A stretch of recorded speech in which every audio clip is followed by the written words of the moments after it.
Practices that help me go inward, like meditation or journaling, are amazing because they help ground me and bring me back to the present. But this society does not train us to be present in our everyday life. So when I'm not doing my practices, life suddenly takes a hold and I'm focused on the past or the future. And so for me, in order to stay present in my everyday life, even when I'm not meditating or journaling, I've had to train my brain to start romanticizing even the most small, mundane parts of my life. Romanticizing your life isn't necessarily about doing specific things, but having a specific mindset no matter what it is that you're doing. Whether your life is fun and you're always traveling, or you're like me and you barely leave the house, I've learned that by romanticizing and being present in every small moment in your life, you're able to find that same peace that you find when you're meditating in your everyday life. So in this video, I want to share with you guys some more things that I like to do in order to realistically romanticize my life, no matter what it is that I'm doing.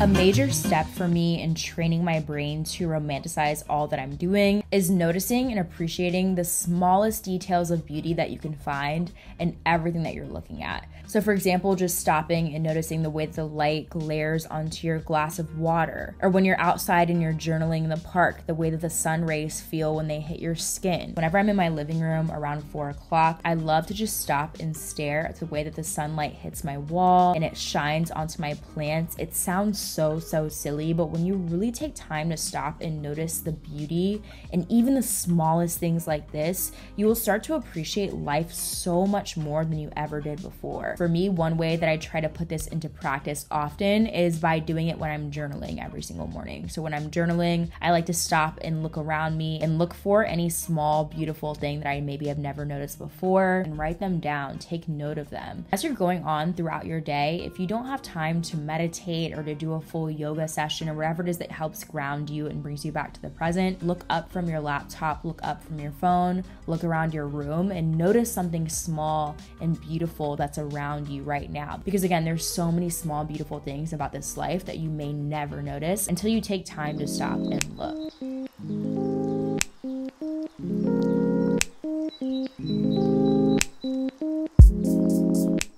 So oddly enough, cleaning really helps me romanticize my life because it gives me room to really appreciate the space that I'm in. Your space is kind of like an extension of you. So when you're paying attention to it, it's like coming back to your own body, because as you're cleaning it, you're more present in the space that you're in, you're more appreciative of it. And if you're playing music in the background, it just feels like a moment.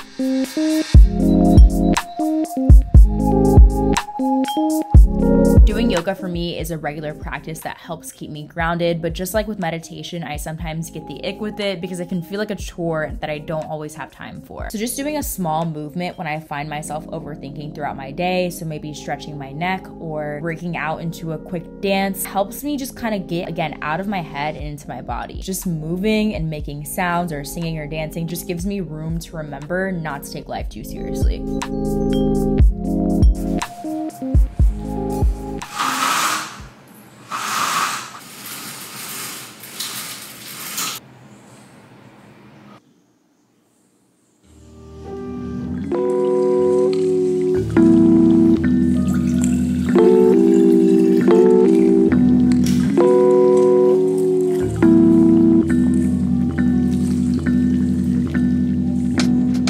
Listening to music throughout my day is a huge way that I love to romanticize my life. When I wake up, I love to play my jazzy morning playlist on Spotify.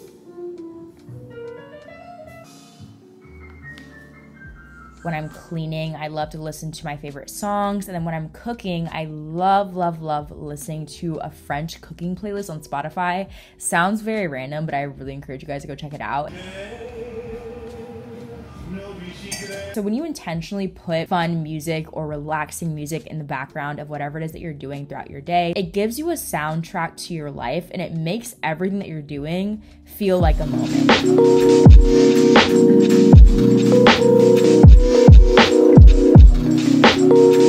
One thing I love to do in order to romanticize my life is doing things outside. Spending time outside with the sun on my skin and breathing fresh, clean air really helps restore and refresh me and come back into the now. My breath is such a grounding force for me, and naturally we breathe deeper and more intently when we're breathing fresh air. So doing things outside with more intention on my breath helps me be more present with whatever it is that I'm doing, whether I'm eating my breakfast on my balcony or reading a book in the park.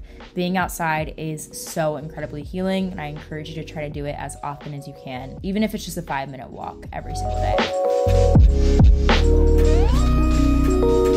Okay, I look crazy because I just woke up, but another thing that I really like to do is using plant medicine to help you, and it kind of just like help teach you how to romanticize your life and be more present. So for me, I like to use weed, and sometimes I will use shrooms, which I haven't done shrooms in like over a year now, but I used to enjoy microdosing shrooms like back when I was in college every now and then, because it really just helped me learn how to be present and how to, again, just romanticize my life. So for me, I like to use plant medicine specifically as a teacher or like a tool to help me learn how to romanticize my life when I'm not using the plant medicine. I personally don't want to rely on plant medicine to teach me like how to be present and how to enjoy life. So for me, I don't smoke every single day, but I personally like to use it a few times a week as, again, just a teacher to kind of show me really just how to listen to my body. So for example, it's really taught me how to breathe deeper into my yoga poses and how to hold my yoga poses for longer and really just be present in them. Or if I go like on a walk with my dog, it really helps me learn how to really just appreciate the sun on my skin and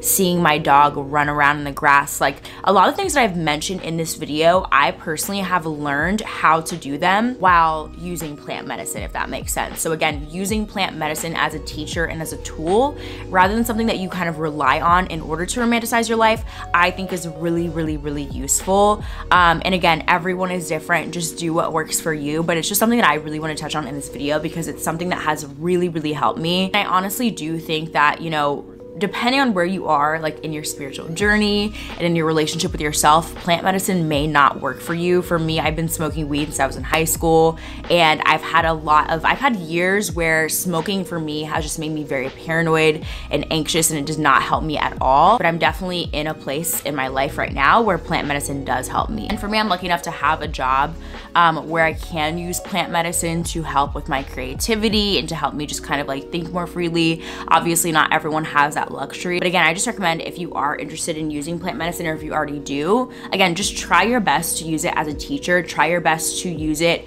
in a way that's benefiting you rather than in a way that is making you reliant on it to be present and to romanticize your life, if that makes sense. And for me, it's also really taught me some things that I maybe need to avoid. So for me, I've really learned that I have some amount of social anxiety from using plant medicine. Like I notice my body physically tensing up when I'm in public spaces or like when I'm talking to strangers and things like that. So again, it's just been a very helpful teacher to me to not only learn the things that help me and the things that I can see as positive, but also to learn about the things that I maybe want to work on, the things that I want to just dive deeper in, like within myself. Like I just feel like I'm a lot more aware of my energy and how my energy is being affected when I am using plant medicine. And I like to take that awareness and take those lessons or those learnings or whatever and apply them into my everyday life when I'm not using the plant medicine, if that makes sense. The last thing I will say that I do in order to romanticize my life is just combining these things as often as possible, right? So listening to music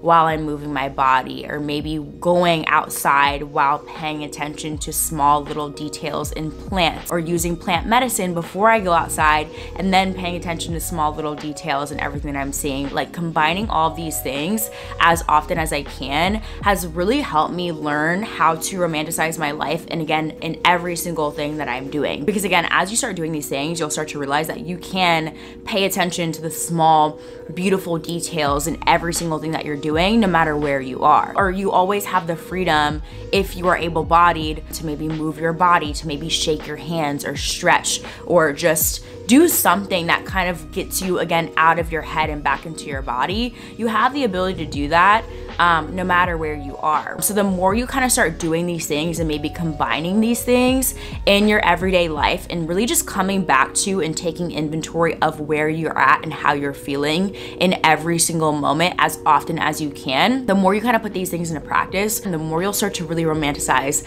every little part of your life. And don't get me wrong, we all have moments when we're taken out of the present. We all have moments when we are stressed about the future or anxious about the past, or I feel like it's usually vice versa, but whatever. We all have our moments, and that's a part of life. That's what makes this journey of figuring out how to enjoy life more fun. We're gonna have moments when we're not enjoying things and when we're not in the present, and that's okay. But just take the lessons that you are learning, take notes of how you're feeling even when you're not feeling your best, so that you can better take care of yourself and put yourself in positions as often as possible to be present and to, again, just romanticize and enjoy your life to the fullest, because you really are the main character of your own life. So it's important that you take care of yourself and create an environment in your life, again, no matter what it is that you're doing, that you feel comfortable, safe, and are just having fun in, because that's the whole point of life. So hopefully this video was helpful in some way. Let me know in the comments down below. What is something that you maybe do to romanticize your life that I did not mention in this video?